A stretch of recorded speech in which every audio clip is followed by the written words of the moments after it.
Welcome to the Hypepotamus Fireside Chat series. I'm Scott Henderson. I'm the Executive Director of the Hypepotamus. We are a new Atlanta nonprofit focused on making the Atlanta startup community stronger. And we are here in the arcade level of the historic Biltmore Hotel, the home of many technology startup companies that have come up and grown up and done wild, successful things here in Atlanta, Georgia. I am actually very fortunate tonight to be sitting here next to David Cummings, who will be walking us through the idea to sale journey of Pardot that exited at $100 million. I do want to say a couple quick things about why we're here and what we're doing. Hypepotamus is about one hypothesis, which is density is destiny.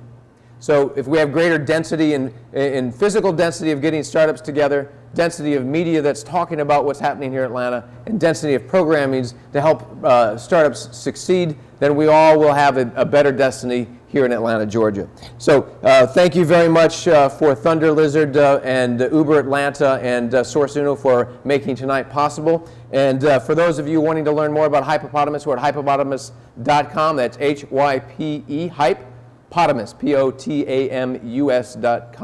and at Hypepotamus on Twitter. And with David Cummings, who's at David Cummings on Twitter, as well as you can follow his blog at davidcummings.org. So let's get started. David, thanks for coming in tonight. Glad to be here.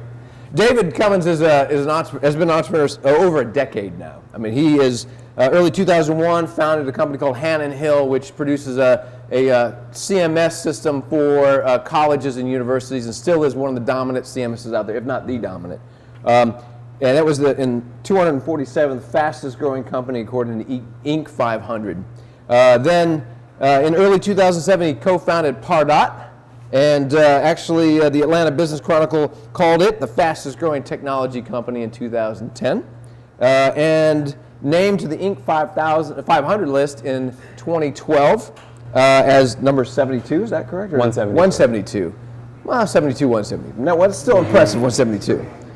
And was acquired, as I said, in October for $95.5 million. We'll call it $100 million tonight. And I'll say this, he's also Clickscape, Rigor, Sales Loft, and your new one, Kevy. That's right. Fabulous. But let's go back into the childhood, David. When did you become, in your mind, an entrepreneur? So age 6, I was trying to figure out how to make money. Come up with a family with 2 older brothers, a younger brother, and so I had hit on this amazing idea. I put together this giant poster board of different options for myself to be a massage therapist for my family members. Charged them 5 cents a minute. That was big money back in 1986. $3 an hour for those that are doing the math. This is Tallahassee, Florida money, right? This is Tallahassee, Florida money. That's good. Growing up in a nice little middle-class neighborhood. And so at age 6, I was literally putting together programs to figure out how to extract value in exchange for value that I provided. And so that moved on. Once I got a little bit older, then I moved and built out a miniature golf course and charged the neighborhood kids to come play golf at the house. And then by 8th grade, I was on a traveling baseball team. We would travel all around North Florida. And a buddy of mine on the team, Anthony, he was into computers just like I was into computers. I couldn't stop playing King's Quest and Quest for Glory and Hero's Quest and all kinds of fun games. Below the Root and Rogue, if you're really old school, Radio Shack games. Nice. And so, TRS-80 kind of games? I'm not that old. All right. Right. We're talking like IBM XT, Not Commodore that I have a reason 64. for knowing about TRS-80, but go ahead. And so in 8th grade, a buddy of mine on the traveling baseball team, we were the computer nerds that could play baseball pretty well. He gave me a book, Teach Yourself C in 21 Days. So in 8th grade, I was in geometry class, and I was like, hey, I can write some code here. It'll tell me if my answers to these problems are right. So broke out the book, went through the 21 days, started writing code in 8th grade. By 9th grade, I had this Earth Space Science class. And in my Earth Space Science class, one of my vocabulary words was the word MASCON.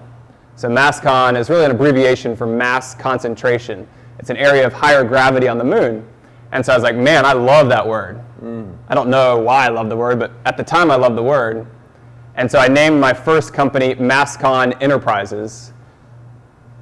When I turned 16, I drove down to the Department of Corporations office in Tallahassee. So I grew up in Tallahassee, the state of Florida, the capital of Florida, and I registered my first company. So I had a legitimate company in high school. And so from writing software to solve my homework problems, the next logical thing as a baseball player was to write a program called StatBook. And StatBook was a Windows 3.1 application to keep track of all the baseball and softball statistics as a baseball coach. So in 9th grade, I'm hacking away, putting together this Windows 3.1 program, and then I put it up on CompuServe, Prodigy, AOL, and before I turned 16, I was receiving checks in the mail for $15.95 from random people around the country that wanted my shareware code to unlock StatBook so they could have a whole season's worth of games. So it started out as, you get your first 5 games for free, and if you want more than 5 games, you pay me $16. But you send a check in the mail, and you cross your fingers and you hope that some teenager in Florida is going to email you back a code to unlock it. Very old school combined with software. And so StatBook then progressed into, at that time, Windows 3.11 and Windows 95 had just come out. And so I started building a series of what I called the On Startup series. And so the On Startup series was a series of Windows applications that every time when the computer started up, because back in the day you actually turned it off at night, you didn't just close the laptop, you actually shut down Windows. And so it was set in the registry such that when Windows booted back up, a little box would pop up, and it would be things like your vocabulary word of the day. It would be your famous quote of the day. It'd be your SAT prep vocabulary word of the day. It'd be your Bible verse of the day. And these were all separate on startup programs, all using the same engine, but just feeding them different data sets, selling them as different products on the different shareware sites. And that one I priced more competitively at $11.95. And so in high school, I sold a couple $1,000s worth of these shareware software programs. And so then this thing called the internet came along. I started building websites. I can make a whole lot more money in a short period of time building a website, charging random small businesses in town, like an auto accessories place and a private investigator and an orthodontist. I could charge them $50 an hour in the mid to late 90s to build a website. And my buddies were working at Publix making $6 an hour and thinking they were the king of the world because they were making $1 more an hour than minimum wage. And so I felt like I was onto something. Then I went on to Duke. At Duke, I started building websites for sororities, for professors, for local businesses. And then that led into the Hannon Hill Company. And that was my first full-time company. So I took a leave of absence my junior year at Duke. I went to my dad, who was paying the bill, and I said, "Dad, I'm going to drop out, and I'm going to go live the dream." So I took a leave of absence from school. And then September 11th hit, September 11th, 2001, and just everything froze everywhere. So I went back to school, graduated, but I was still working on the business full time. And so that was sort of the path that went from writing some C code to solve my geometry problems, to writing some Windows code to make the StatBook program, to writing the On Startup program, and then trying to sell it online in CompuServe and Prodigy, to building my website to sell it, to building the website to say, hey, let's build sites for other people, and then building sites for 30 different organizations over a few years to, hey, let's build software that makes it easy for a non-technical person to update their website, which is the Hannon Hill Cascade Server software. And then that led to Pardot, and that led to today. So let's go to Hannon Hill, right? How did that start? What was the genesis of, hey, I see an opportunity, there's a problem, I need to solve it. And then how did you attract your first customers to that? So Hannon Hill, from day one, so I'd been building websites for several years. From day one, I wanted to build a software product company. I'd done it 5 years prior in high school and on a really small scale. I wanted a real software company. And so from day one, it was content management software. And so what we did is, myself, I went and used some of the money that I'd made building websites. I hired 4 of my classmates to be summer interns. So I paid them $10 an hour. This is the summer of 2001. And we spent 3 months heads down just building software to make it really easy for non-technical people to update their website.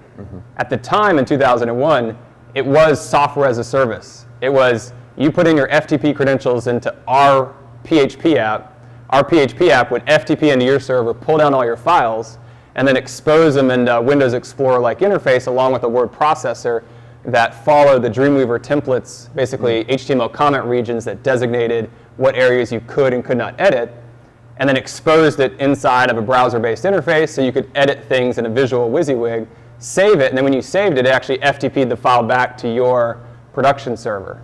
And so that was the software as a service back in 2001, and that original idea failed miserably, but it led us to installed enterprise Java software, which we launched in the summer of '03, and ultimately became very successful. So what did you send out 3-panel brochures? Did you send out postcards? What did you do to attract people to what you had built? So in the summer of '01, I got on the phone and started cold calling personally local web design companies in the Raleigh-Durham area. And so I started out cold calling them, getting demos. So I'd go on site, I'd drive over, show them the software, and then they would introduce it to their clients. But there wasn't enough money there. It would take a small fortune to make a small business product successful at that time. And then the Internet World Trade Show was supposed to take place the day after September 11th, 2001. And I was taking a leave of absence. So I was out of school. My buddies that had helped me build the product over the summer, they were back in school. September 11th happened. The Internet World Trade Show got delayed from September of 2001 to the second week of December of 2001. And that worked out great because my friends, they literally, 4 of them, finished their final exams at Duke, hopped on a plane and flew up to New York City to work a trade show with me for the week at the Jacob Javits Center. And I hopped in my brother's car, a really crappy Buick Skylark, put in the 20-inch CRT monitors, not even LCD monitors, big old giant 20-inchers, and I drove by myself from North Carolina all the way to New York City, unpacked the car at the trade show, worked the booth for the week, and at that show, 2 aisles over, was a publicly traded company based out of Texas that was actually looking to OEM the kind of software that we had. So we went from almost nothing in revenue to licensing this product that we'd built to this other company to then go sell it to their 1.2 million existing customers. And we took the money that they paid us from that OEM deal, we shelved the first product and then built a whole new content management system from the ground up. And then that product was ultimately very successful. So you were raised in Tallahassee, school at Duke. You launch Hannon Hill in your dorm room, right? You graduate from Duke. Just barely. Just barely, yeah. You still got the degree, right? I did. All right. My grades went like this after I started my company. I would imagine so. Why Atlanta? What was the appeal to Atlanta for you? Atlanta is an amazing city. It has all the natural resources for a great technology company. For me, growing up in Tallahassee is 4.5 hours south of Atlanta. And so we would come here for Six Flags, we would come here for shopping, we'd come here for a Braves game. We would even drive up to Atlanta to get cheap direct flights out of Hartsfield-Jackson. So growing up in a family with 2 older brothers, a younger brother, the 6 of us, you save a lot of money by driving those 4.5 hours. It's a lot of kids. It's a lot of kids. And so Atlanta was a city that I was always very comfortable with as the big city that I would go to growing up. And so upon graduation, most of my friends went to New York or Washington, D.C. Those are the really 2 popular areas out of Duke. And some would go to Boston and some would go to San Francisco. And so I packed up the car and went to Atlanta. Interesting. So in this move to Atlanta, you settle in, you're building Hannon Hill. Where does Pardot come in? How did that come about to you? So the idea for Pardot, and when I registered the domain name, was 2006. So Hannon Hill grew really fast, Inc. 500, and I realized that content management's awesome, but there's this other opportunity that I really wanted to pursue. And that opportunity was taking all of the headaches that I had personally running sales and marketing for my own software company and making that sales and marketing process much more efficient using technology. And so in March of 2007, so I registered the domain name Pardot. Pardot is the Latvian verb for marketing, so it means to market or to sell in Latvian. So in December of '06, I knew I was going to start Pardot. I went on dictionary.com, typed in marketing, And at the time, dictionary.com would show the translation in 29 different languages, one of which was Pardot. So I went on GoDaddy, the 6-letter .com domain name was available, and people in the South like myself could spell it. So Pardot.com. So $8 later, I had secured the Pardot domain name. That's cheap real estate. Cheap real estate. So December of 06, had the idea, bought the domain name, and then launched it, went working on it full-time in March of 07. So talk about this. So you got Hannon Hill, you're running this company. You're seeing that it's probably going to start to plateau, and it's still going to be a nice, steady cash flow around it. What were some of the lessons from that Hannon Hill? When you've produced a CMS, you've got universities and colleges using it. What were some of the things that you pulled from that experience at Hannon Hill that you brought over to Pardot? Hannon Hill was an amazing experience. Awesome team, awesome product. For me, the importance of corporate culture really was solidified with Hannon Hill. So you can imagine not knowing anything, not knowing any better, just building a company, learning on the fly. Didn't have a board of directors. I didn't do a good job of reaching out to others that had been there before. And so making tons and tons and tons of mistakes. And one of the really the most important lesson learned was that corporate culture is the only sustainable competitive advantage that's within the control of the founders. You can't control the government, you can't control the economy, you can't control what your competitors do, but at the end of the day, you can control who you work with day in and day out. And so Hannon Hill was an amazing learning ground whereby I could figure out personally that corporate culture really was an invaluable thing to focus on as a business. You secure the domain name, but it takes a little time before you actually start putting full-time effort to it. In that time period, were you thinking a lot about it? Was it starting to occupy mental space of yours? And when did you decide to bring in your co-founder?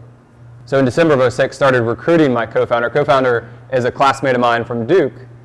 And I knew from the Hannon Hill business that my next company, I really wanted to have all recurring revenue.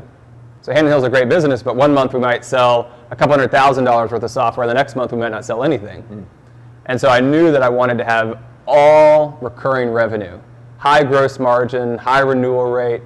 And the idea with the software as a service subscription business is that assuming you have a good product and assuming customers renew, every month, every quarter, every year, the revenue just keeps layering on top of itself. And so it's awesome for predictability, it's awesome for budgeting and planning and a number of different things.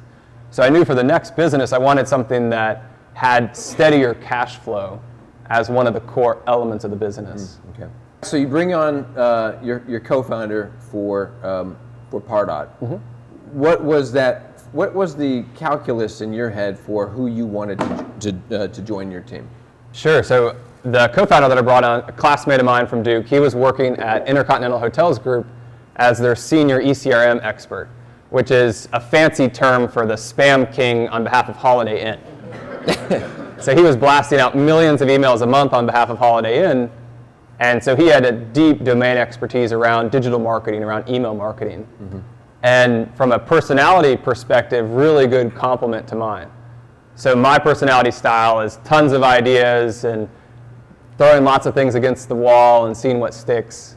And his personality style is much more worrying about the details and thinking through things and being the yin to my yang. And so I didn't know it at the time, but the business partnership that we had was just unbelievable. And so walk us through how you started to build up Pardot. I mean, you started putting full-time attention to it. You have your co-founder. Who else was part of that original team that when you turned the lights on, you had going, and what were you focused on? So March of 07, Adam and I jump in full-time. I'm the full-time programmer for the first year. So writing code for 60 hours a week and spending 20 hours a week on Hannon Hill as well, because still continue to be the CEO of Hannon Hill. So you took that original learning C, and then what languages had you developed over the years? So the Cascade server product, the Hannon Hill product's all written in Java. So I wrote a bunch of Java code. The original Hannon Hill product was PHP, and then the Pardot product is all PHP on Symfony. Symfony is like Rails for the PHP world, and then MySQL for the backend. So PHP LAMP stack type product. So you're the lead programmer and the CEO. Who else was part of that mix at that time? So it's just Adam and myself. We had a couple other guys that were helping us out early on that we realized it wasn't a good fit. So we started with 4 of us, and then 45 days later, it was just the 2 of us. Myself writing code and Adam doing everything else. Marketing, product management, support, building the website, just everything from a business marketing, support, customer service, all those angles. And so were you building this in the same physical location as where Hannon Hill was? And how did the Hannon Hill and Pardot interact as you were building out Pardot? Hannon Hill was the company that Pardot was built for. So Hannon Hill being a 25, 30 person software company, Pardot being business to business marketing automation software for the small to mid-size tech savvy business. So Pardot was just a couple rooms down at the end of the hall. Myself and Adam worked on it for a couple months, and then we brought on a lead engineer to help me on the coding side. And so it was really the 3 of us just building product. And then late summer, so the first week of September, we brought on our head of sales to act as a salesperson, and then as the company grew to become the sales manager, and then as it grew more to become the VP of sales. So you spent some time building it out, and then when you were ready to put it out and really start getting more people using it, that's when you brought on the salesperson?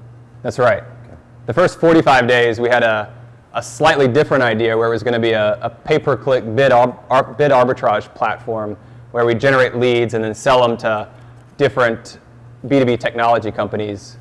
And so we quickly realized 45 days into the business that the technology that we had built to generate the lead and track it and score it and disseminate it, that technology we had built was more valuable than the service we were offering. So we went from a bid arbitrage, lendingtree.com type business into a true B2B marketing automation platform. So early March start, mid-May pivot, slight pivot, and then hire the salesperson first week of September, but all the while building the product exclusively for Hannon Hill. So Hannon Hill was using it from day one. So powering the forms and powering the form to CRM integration and powering the micro web analytics that's tracking all the prospects as they use the website. So from day one, building it for Hannon Hill, but mid-April to September, really building it in a vacuum for Hannon Hill. September, hire the salesperson, reveal it to the world, and then by December had a few paying customers. So did you go to a trade show like what you did at Hannon Hill, or were you using Google Ads? What kind of things were you doing to track people in? We were doing all the traditional B2B marketing. So blogging, white papers, pay-per-click ads, SEO, SEM. We did do trade shows by December of that year. So we were just spraying and praying, just trying whatever we could and seeing what sticks. Interesting. You mentioned that you had brought over from Hannon Hill this idea that organizational culture is the only true differentiator. And knowing in the 5.5 years of Pardot, culture has become has definitely become center. Did you have the magic formula right away? What was that? When did you get that magic formula for culture, and what were some of the trial and errors you had? So we knew that culture was important, but we didn't do a good job of institutionalizing it in the business. And so it took us a couple years of doing things and having success in Pardot before we realized that we needed to institutionalize it. We needed to make it a part of everything that we did as a business. And so 2.5 years into that, so the last 3 years with Pardot, we were just culture first all the way. Everything from the hiring process to the environment, the office space, the benefits, the celebrations, just everything about it. So 2 years in, you felt like you found the combination to the lock.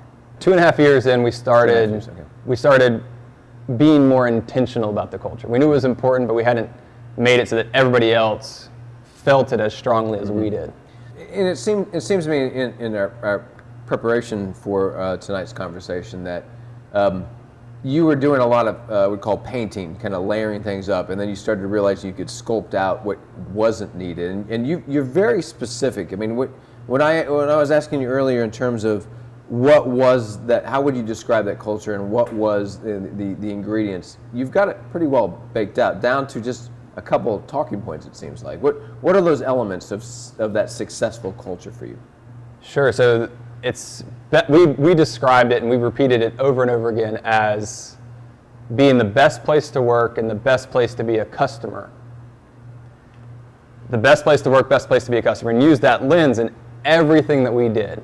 So all aspects of the business.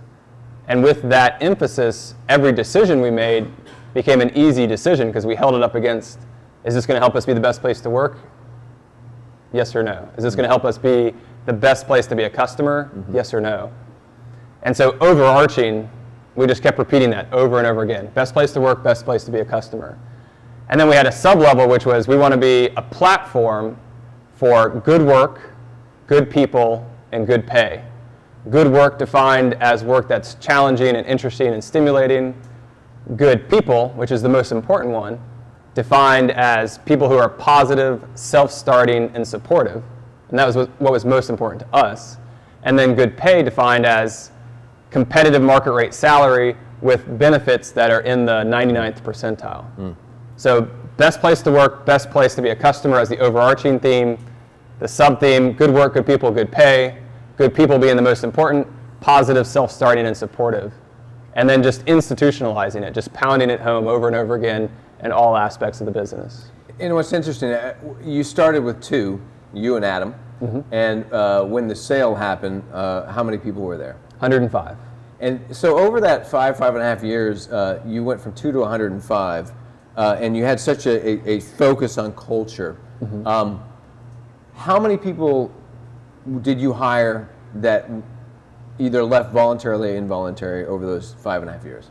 So over the 5.5 years, we ended at 105 people. We only had 5 people over the 5.5 years voluntarily leave the business. So we had almost zero turnover from an employee perspective. Mm-hmm. Interesting. But that wasn't just by chance. You had a pretty rigorous selection process. Mm-hmm. I wouldn't call it recruitment or HR. I would say very much a selection process. Walk us through the system that you were using for finding and hiring. So from a finding and hiring perspective, we would use recruiters, we would use LinkedIn, we would use Craigslist, we would spray and pray mm-hmm. to fill the funnel. Fill the top of the funnel. Mm-hmm. And then we used the resumator.com as an applicant tracking system. And so for the 40 employees that we had hired in the past 12 months, we had over 4,000 resumes submitted through the resumator. So the last 12 months of Pardot before the sale. We had hired over 40 people. 40 people. Yeah. Okay, and 4,000 people were... Over 4,000 people had submitted their resumes through the software. Mm-hmm. And from a hiring process, everybody did a 2-page essay. Everybody, even the receptionist. And the 2-page essay had 5 short answer questions. Questions like, what are 3 trends in the marketing automation industry? Who are Pardot's 3 main competitors and why? How does Pardot differ from Google Analytics? So there are questions that we didn't expect people to already know the answer to, but we wanted them to do their own research. We wanted them to get excited about how fast the industry was growing, and we wanted them to show their ability to synthesize information that they don't know and articulate it in a concise, straightforward manner. Mm-hmm. So everybody did a 2-page essay. We did a technical assessment for all positions.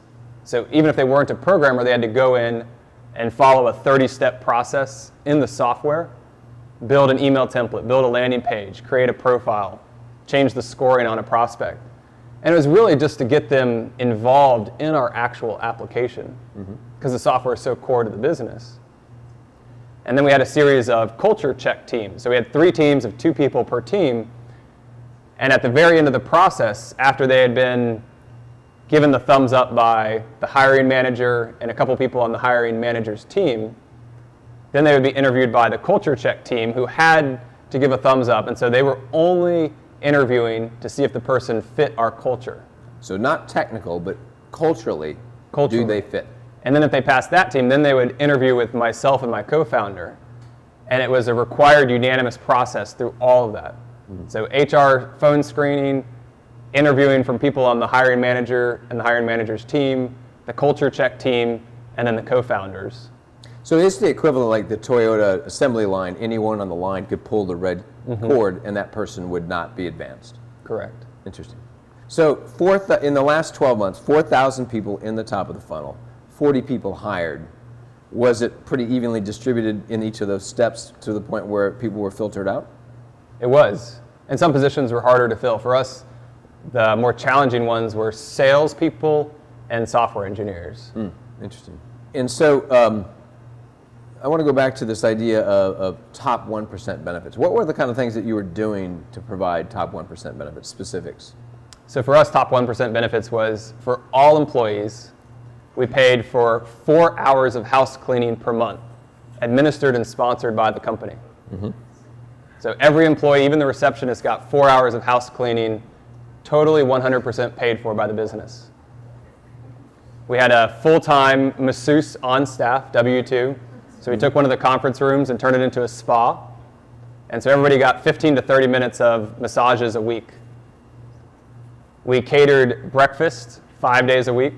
So Chick-fil-A or Corner Bakery or Panera, we'd always have a hot breakfast or a catered breakfast every morning when people came in. We paid for 100% of health, dental, short-term disability, long-term disability, and then 401k with a $4,000 a year match. And then we had a results-only work environment where anybody could work wherever they wanted, whenever they wanted, as long as they got their results done. And then our vacation policy was be reasonable. So we never tracked vacation time, we never tracked sick time. People could come and go as they pleased.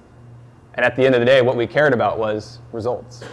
So some people might think that's kind of outrageous, but I think it's important to tie that conversation to the revenue growth of Pardot. Because your whole model was sell in, get people to use it, and keep creating it, so people keep renewing, right? So what was that like? I mean, as you added like quarter to quarter, what was there a high retention rate, and how much of a growth were you seeing quarter over quarter in those 5 years? So when the Atlanta Business Chronicle published the Pacesetters, the fastest growing companies, in the year 2010, one of the columns in the newspaper was growth rate, the 3-year growth rate. And most of them were like 100%, 200%, 300%. Pardot, coming in as the fastest growing technology company, had a 42,000% growth rate. Now it's dramatic because we started out as a couple $1,000s in revenue, and 3 years later we were over $1 million in revenue. So the growth rate is really easy when it's such a small base to start with.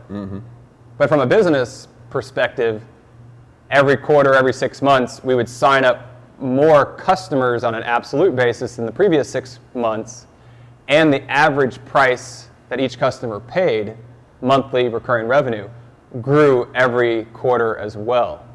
So our average revenue grew, and the number of customers we signed per quarter grew.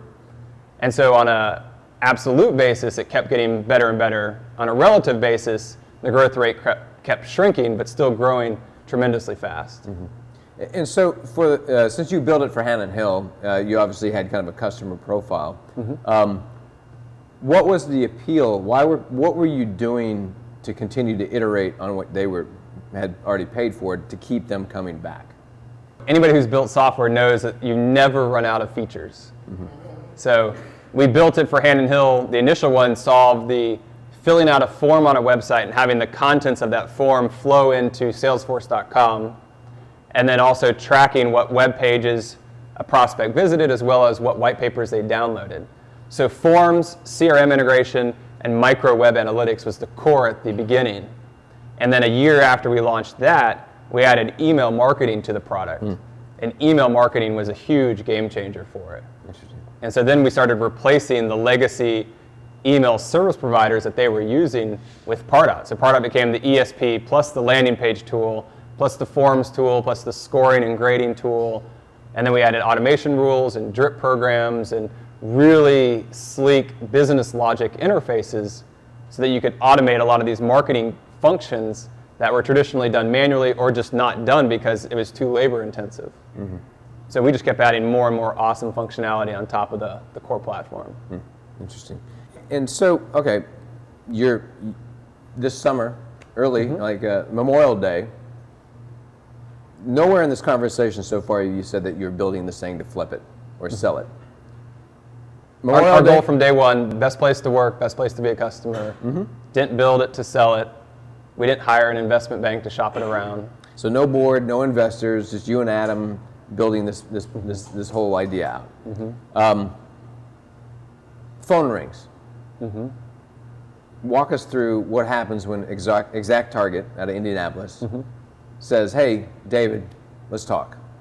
Sure. So it was the proverbial, "Hey, we want to see a demo of your product." We're like, "Oh, great! Somebody's finally recognizing us." And we did a demo for them. They really liked it. Then they asked to come on site, so we did the dog and pony show at the office, showed them around, and then they asked us to come on site to their office and meet with their senior team the next month. So we went on site over there, and we didn't even show them the product. So we spent 4 hours with their senior management team, and the whole entire time we spent talking about corporate culture. Corporate culture. Now, And the vision and how we got here and what works in the business and what we'd like to invest in. But it wasn't about seeing technology, it was about understanding who we are as an organization, what we do well, where we're headed. So for those who don't know Exact Target, give us a profile of what is Exact Target and why would they be interested in what you're doing? So Exact Target's the largest pure play marketing software company in the world. They went public earlier this year, and they're just an amazing company. Awesome corporate culture, awesome product. But you can imagine just a really big marketing software company, primarily email marketing for high-end consumer brands. So when Home Depot sends out millions of emails a month, those emails are sent through Exact Target. And in full disclosure, they had contracted me in a prior engagement on something completely different, but I do know the Exact Target culture directly and have seen them grow. And I'm curious, you mentioned 4 hours when you were meeting was about corporate culture, corporate philosophy. What were you, and not even getting into the nitty-gritty of the actual sales demo, right? That's right, yeah. Wow. So we took them through our hiring process. We took them through how we focused on culture. We took them through how we, best place to work, best place to be a customer, good work, good people, good pay, positive self-starting supportive. We took them through all that in very, very detailed fashion. And the orange culture, as they talk about, they liked it. Oh yeah, they loved it. So you're up there, 4 hours. How much time went from initial visit to signing the documents and the press release going out? So we closed the deal the second week of October. And so when we went on site, that was mid-July. So the second half of the summer and early part of the autumn was spent on negotiations. Negotiations and mostly due diligence. Due diligence. Yeah. So when they said the proverbial moment in the movie where someone writes a number on the piece of paper, slides it across the table, obviously it was the right number. I mean, you took it. How did that compare? It took a little bit to get to that number. A little number. It was saying no many times. It's a very clean story in my head. Yeah. All right, so walk us through that. What was that like? I mean, what was the give and take? The give and take was they had a number in their mind, I had a number in my mind, and it was a lot of, we don't need to sell, we're in no hurry to sell, we have no investors that we have to return money to, and we're building a great business and we're happy to continue on with our merry ways. But if you really want to offer us an insane amount of money, we will consider it, and here's the number we want. And so after a while, we got to that. So you got a pretty healthy valuation. And what was the calculus on their part? What was appealing to them? Why would they want Pardot in the Exact Target ecosystem? So the Pardot software is very complementary to the Exact Target software. So they're high-end, mid to high-end email marketing, and Pardot's B2B marketing automation with a heavy emphasis on B2B email marketing. So products are really complementary. Culture, which is the most important thing, phenomenally complementary. And then from a growth rate perspective, Pardot growing really fast with basically no resources, the idea of being part of the orange culture and having insane amounts of resources, we could take Pardot and grow it significantly faster. And so the arrangement was, as published, $85.5 million in cash and $10 million in stock in a publicly traded company. And so what happens with Adam? What happens with you? What was the arrangement? Did both of you still working for ExactTarget or what? So Adam runs the Pardot division within ExactTarget, and my role is an advisor through the end of the year, just to answer questions and be there as needed, but not as an employee. And on your side, I mean, it was really, is it the right cultural fit? And it sounds like a healthy valuation that you were able to get them to. That was really the decision on something you weren't planning to sell. That's right. You ended up selling because of those two things. Yeah, we felt like the corporate culture fit, which was the most important, was awesome. And then they offered a number that we thought was, representative of the growth rate and what we had built. And in parallel to Hannon Hill, Pardot has a pretty healthy retention rate on customers as well? Okay. Because and you believe that's directly associated with the culture? Culture and value that we were providing our customers. So for those entrepreneurs who are building their startups and their ventures, what are the resources? What are the go-to guidebooks that you've been using to build those cultures that got that valuation? On the organizational health side of things, there's a book that I really like called The Advantage by Patrick Lencioni. There's another book that I really like called Mastering the Rockefeller Habits by Vern Harnish. I really like the Jim Collins books, Good to Great and Built to Last. Jim Collins is one of the first people to really promote the idea of corporate culture and getting the right people on the bus. And so Jim Collins, Vern Harnish, and Patrick Lencioni are some of my favorite authors. And for those, I would say, proto startups, those people that are thinking through, you talk a lot through your blog about StrengthsFinder being an important thing for getting an individual to know themselves as well. Is that something that's accurate?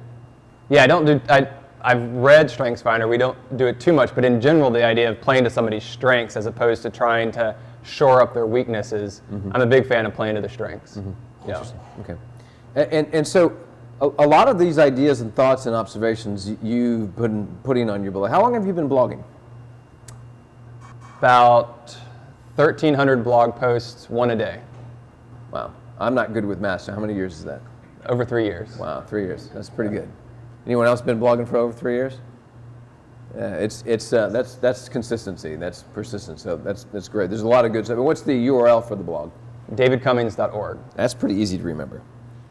You're a nonprofit now. I do own a nonprofit now. That's true. Yeah. It's a different one though. Different, yes, that's right. But all right, so let's walk. Close the sale. Announce the sale. You're not going to the Bahamas.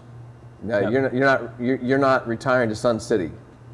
You have all these other ventures that you've been investing in, serving on the board, and now you have a new thing. So what's next for David Cummings?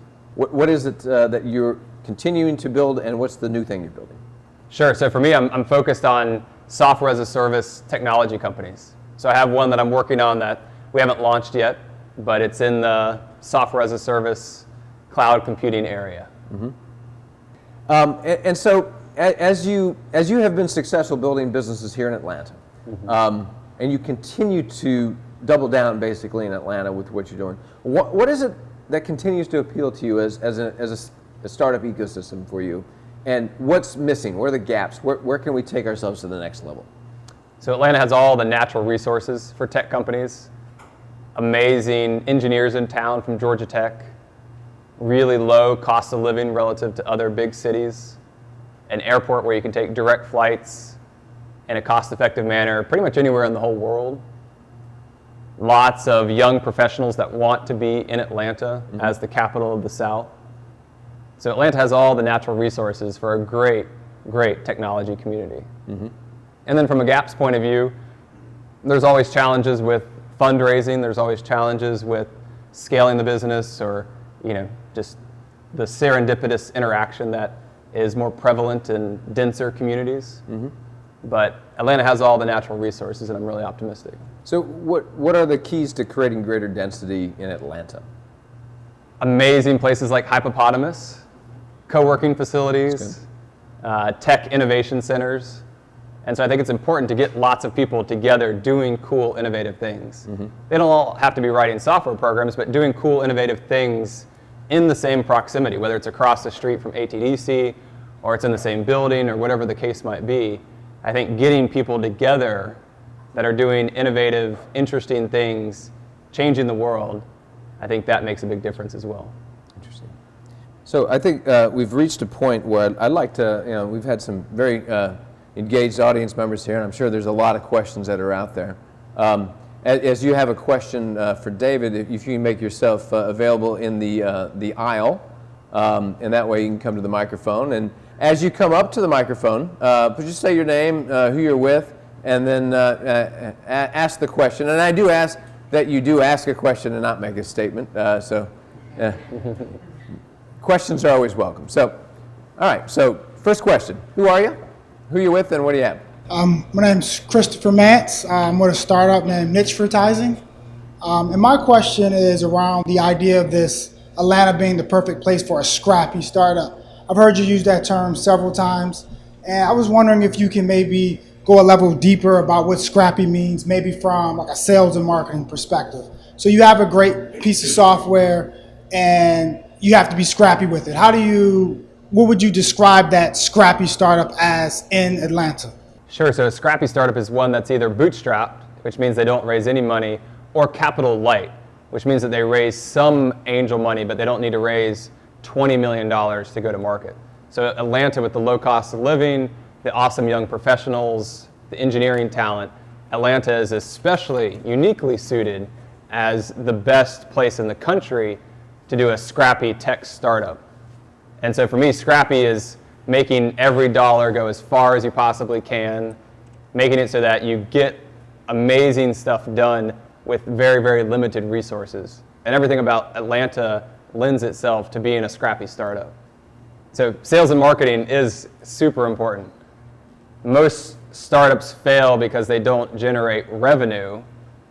It's not because they can't build a product. Most startups do build something, but most startups fail because they don't have enough sales to cover their expenses.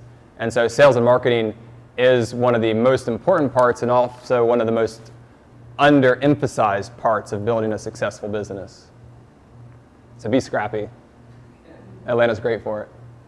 My name is CBQ. That's what I go by, my initials. I used to own a company called High Groove. We just recently merged with a company called Big Nerd Ranch, and I'm the CEO.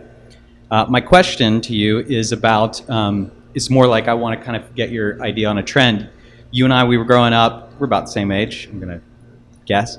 Shareware was big, and then software as a service is also big. I was wondering if you have any pontifications about trends in like payments or other types of is software as a service? What's next after that? Do you know, or have any pontifications on that type of business model? Or it seems like you're going after software as a service again.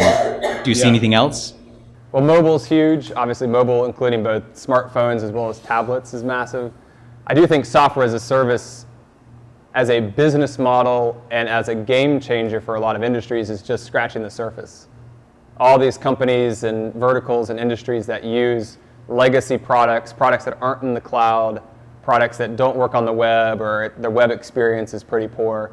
I think we're just scratching the surface of how software as a service, and really it's just software delivered over the internet to a browser, over the internet to a mobile app. Even the mobile apps, they're just pinging APIs in the cloud. So I think the subscription economy and the shared economy we're just getting started there. Huge opportunity. Hey, I'm Jesse Maddox from Triplingo. My question is about how you manage your time, because I read your blog every day. If anyone here is not subscribed to your blog, then why are you here? It's an amazing blog.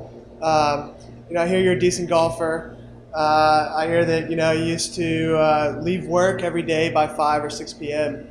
How do you manage your time? How do you think about how you manage your time, and how do you deal with it when you need to be at work at 8 p.m.? Because part of the definition of a startup almost is that there's more work than people to do it. So how do you balance all that? For me, it took a couple years to get to this point, but I purposefully made it so that I had no responsibilities. So no responsibilities when it comes to actually having to be there or to do things for the business to continue to operate. So I typically had 2 to 3 special projects that I was working on that were opportunistic, highest profile projects. But from a day-to-day basis, I had no responsibilities. And so that freed myself up to be able to jump in on wherever I could add the most value. And because it was something that I wasn't responsible for, but I could contribute to, it gave me a lot of flexibility to be home at 6 p.m. for dinner every night. So a quick follow-up to that, you know, it's probably the same kind of answer, is that, you know, you can't start off that way. And maybe the same thing with the idea, you know, your ideas about culture in the workplace being the best place to work and the best place to be a customer. You know, when you're getting started, you know, everyone's got to work hard, and it's not maybe the best place to work, and you're working towards something else. Would you say it's the same kind of thing where you didn't start out day one saying, hey, everyone, you know, leave whenever you want to or whatever, and you had to build it to the point where you could start doing that later on? For us from day one, we didn't do it, but we could have done it where it was a results-only work environment. So you can still work 10-hour days. You don't have to be sitting next to the person working 10-hour days together. And so having that as part of the culture, just get your stuff done, we trust you, you're self-starting, and promoting the ideas of mastery, autonomy, and purpose as another sort of sub-theme as well. The autonomy side of it is really important. So you can work long hours, but you don't have to be in the office long hours away from your family if that's the type of culture that you've set up. Excellent. Next question. Rob Foreman. I co-founded Higher IQ in Alpharetta, and I'm now doing freelance software engineering. My question, you had mentioned the interview process and the initial HR screening, and then the technical screening and the interview with you and your co-founder. The part that I had a question about was the culture fit teams. I find that really difficult to get to the heart of, you know, who a person is, because they're on their best behavior. What are some activities that the culture fit teams would do? Did they sit down with the person in the office, or did they go to lunch, and what were some of the reasons that they gave to say it's a soft rejection? It's kind of, you give a thumbs down, but what were some of those that you guys maybe found as trends? Sure, so we were interviewing for culture fit specifically around positive, self-starting, and supportive. And over the years, we had developed a number of interview questions specific to each of those characteristics. And so in a period of 30 minutes with somebody, even if they're on their best behavior, we had the questions ready to ask, and we had the experience to do a really, really good job.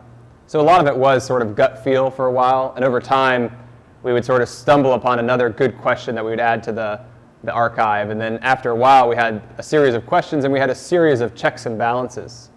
So when the culture checks were first instituted, there was a period of 6 months where the culture check team might give somebody a thumbs up, but then Adam and I, as the co-founders, as the final keepers of the culture, we would give them a thumbs down, and then we'd huddle and we'd talk about why that person was a good person but not a right fit for us. And so there's a lot of sort of just institutional trial and error, checks and balances. Are those questions that you can share with the community, or would it ruin the process if someone can prepare for them? Pardot's in the process of hiring many, many, many more people in Atlanta. So if you would like to talk about it afterwards, send me an email. Yeah.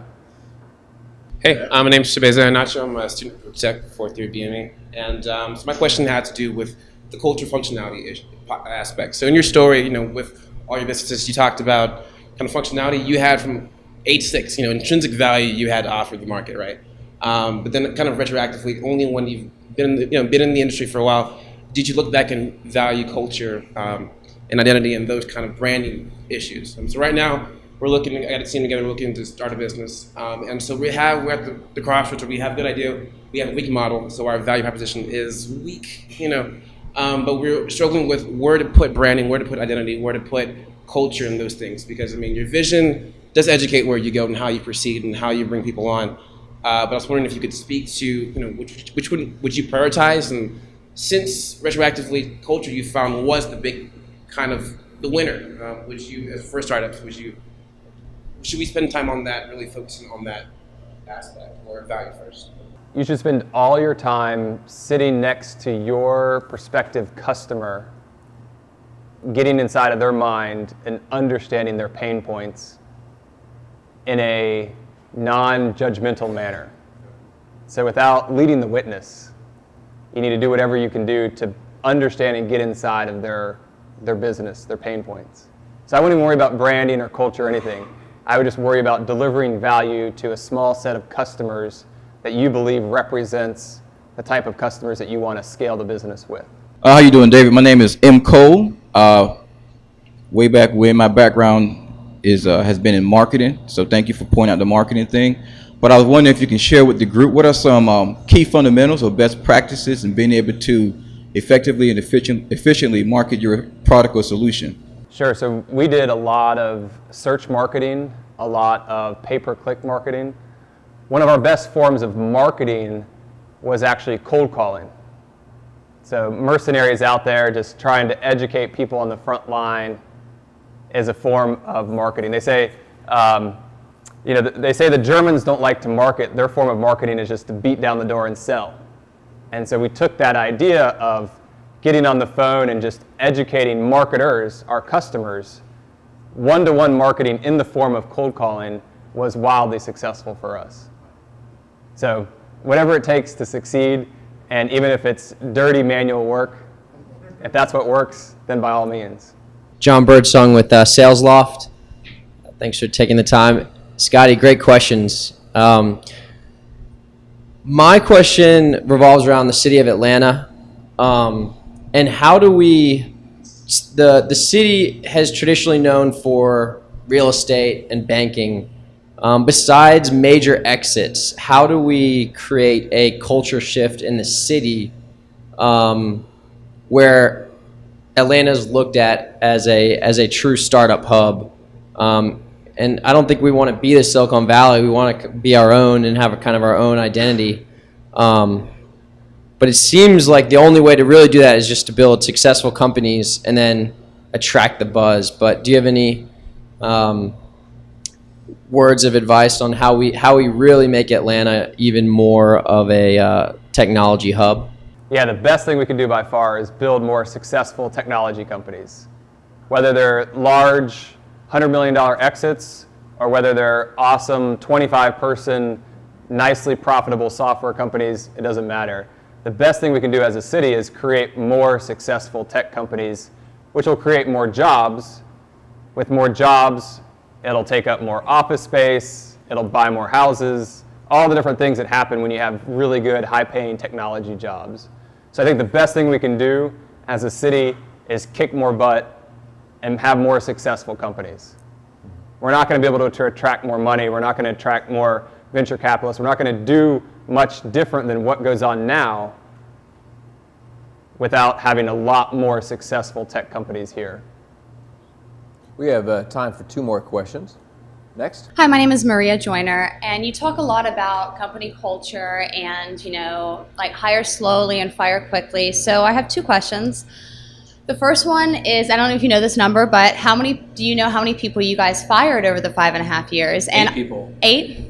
Okay. And then the second question is, for a startup that maybe is going through their hiring process and they bring on 1 or 2 people, at what point do you recommend firing? Because sometimes they're like, oh, maybe we need to give another month or another week. Like, when did you know, like, this person has to go? Was it, like, immediately? It's always within the first 30 days.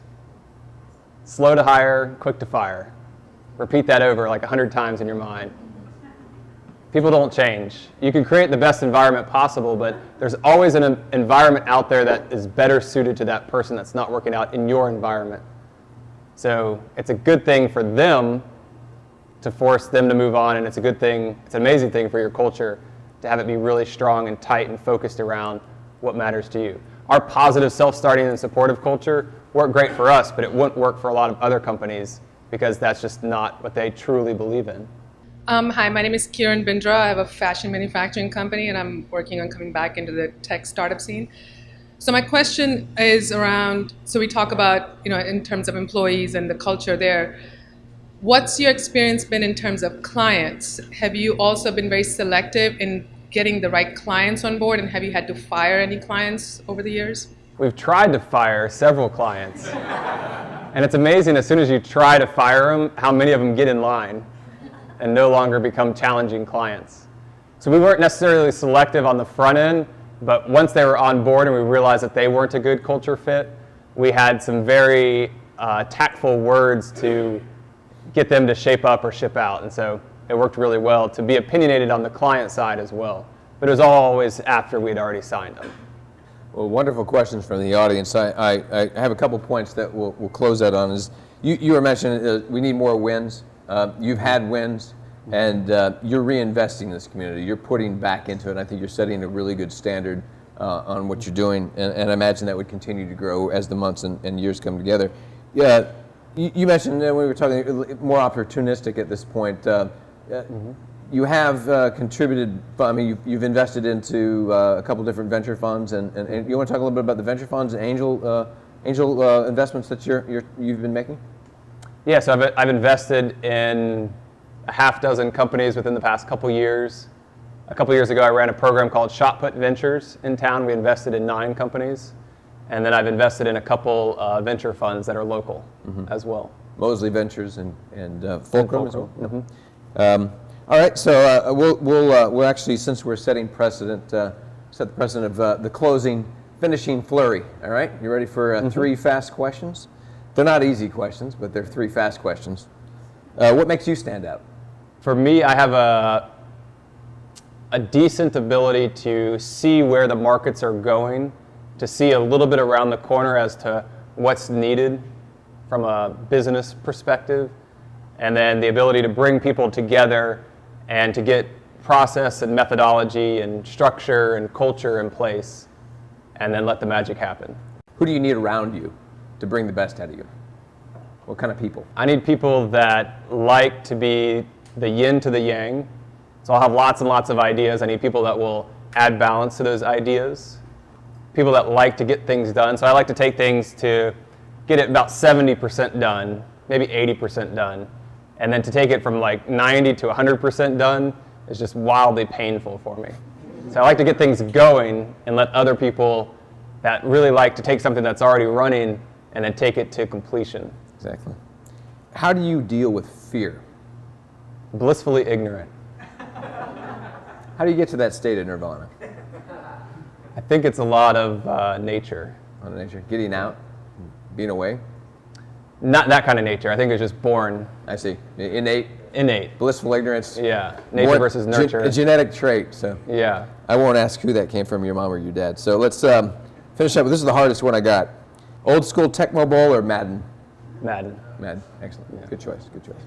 So I want to thank everyone for coming out. David, I want to thank you. It's been a great conversation.